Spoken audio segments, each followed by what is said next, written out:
Hello, everyone. My name is Megan, I'm Charlotte. I'm Brooke. and we are focusing on the critical paradigm today. The chapter we are focusing on is chapter 5, Love and Choosing a Life Partner. What is the critical paradigm? So, unlike positivism and interpretivism, the goal is to focus on inequality, power, and social change. The purpose is to criticize and justify society's existing status quo and suggest a path to a better social change. So the first or the theories that I'm going to be focusing on today is the queer theory and intersectionality. And I pulled this information up from the slides that Dr. Erickson presented. And so queer theory, it was evolved in the 1990s. It's feminine post-structure discourages, which is problemized to gender and sexuality. Its visible emerge is the LGBTQ, so it's like politic and activism. And then we're going to look at intersectionality, which is it roots within feminism, complex interactions with institutions and social practices. It stretches tenets of queer theory. And then things it focuses on is race, ethnicity, class, age, and culture. So queer theory, it examines the nature of sexuality and gender. The goal of queer theory is to deconstruct what is socially acceptable and socially normal. So an example I found out of the book that relates to love and finding a partner is free choice culture.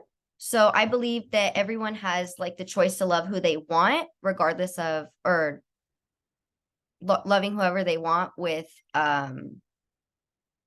so what I pulled from the book was people choose their own mates, although often they seek parents and other family members' support for their decisions. So, like for example, I know a few people who are bisexual and they with queer theory, they kind of seek like support from their family members within the LGBTQ for finding love and a partner in life.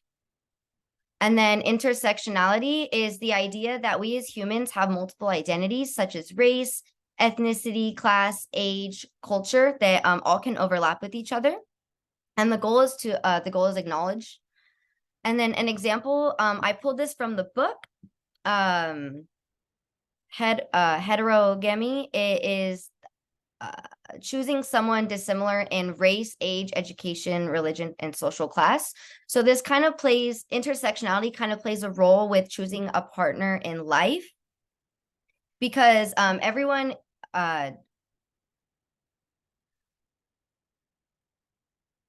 can love who they want. So it like, yeah. It is another example that I got from the book. It is often assumed that interracial couples marry in spite of their partner being of a different race or ethnicity. So this kind of goes with like queer theory, like loving who you want. And yeah.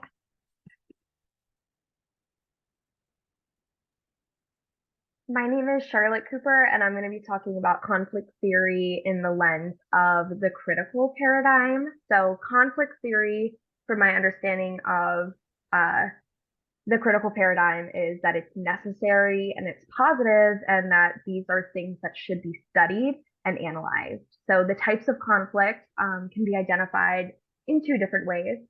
So we have our macro level conflict, which is class differences, and then micro level conflict, which is differences or conflicts within smaller units, so communities, families, etc. And that also in pair has to do with all roles within that unit. So I'm the youngest sister, or you're the mom, or you're the church leader, etc. So conflict, once again, is inevitable, and this is due to the constant power struggle within every level of society. So again, the mom has more power than the sister, the church leader has more power than the mother, etc. And conflict can change or evolve as the definition of homeostasis, or like the normalcies, the values, and the norms within a group or society. Next slide, please. So conflict theory on a micro level, to dive in a little bit deeper when talking about love and choosing a potential life partner, as our chapter told us all about, it can look different for all families depending on like their culture, their religion, their values, their normal everyday routines, and all that stuff. So a potential micro level conflict when it comes to choosing a partner could be dating a partner of the same sex.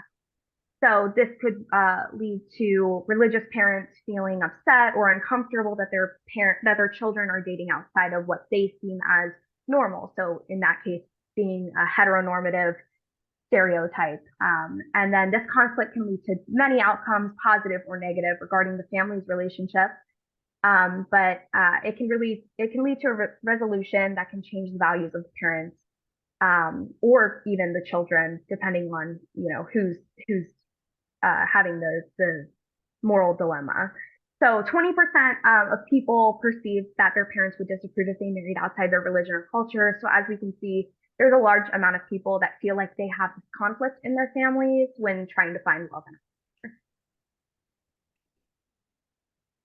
So conflict theory, on the other side of the scale, so the macro level regarding love and choosing a life partner, can lead to a deep dive into the marital institution that we have as a society have created, which typically is heteronormative, and it looks a very specific way depending on religion, especially Western culture. So within these norms, these can cause conflict on the macro level, including governments creating laws against, for example, gay and intermarriage. So instead of your parents being against you and your relationship is like, let's say you're dating someone of the same sex, now a whole government is attempting to suppress you, your beliefs, your morals, and your lifestyle. And these laws can affect many different groups and communities, and these institutions, like the government, can use their power to suppress groups of people in order to become more powerful and cause more conflict.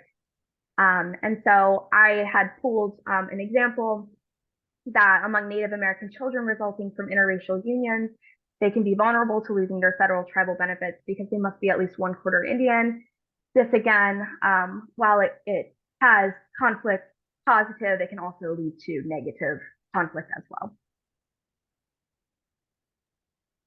I'm Brooke, and I'm going to be talking about the family feminism theory. So, this theory talks about the roles that society gave to people based on their sex being male or female, and brings up how the roles for women in family are typically known to be the caregiver, while the men are known to be the ones who work and make money for their family.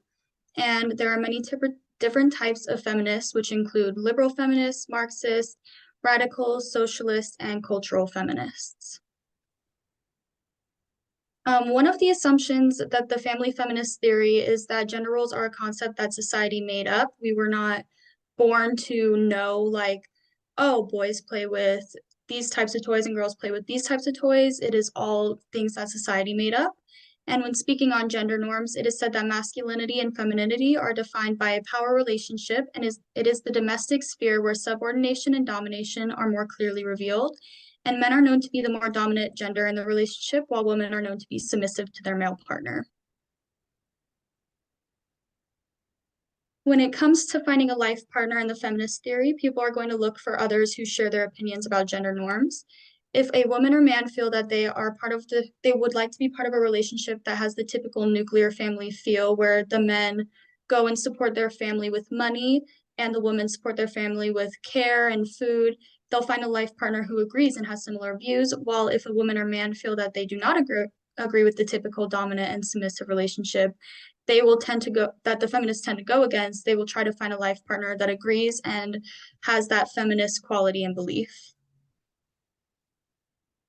And these are our resources.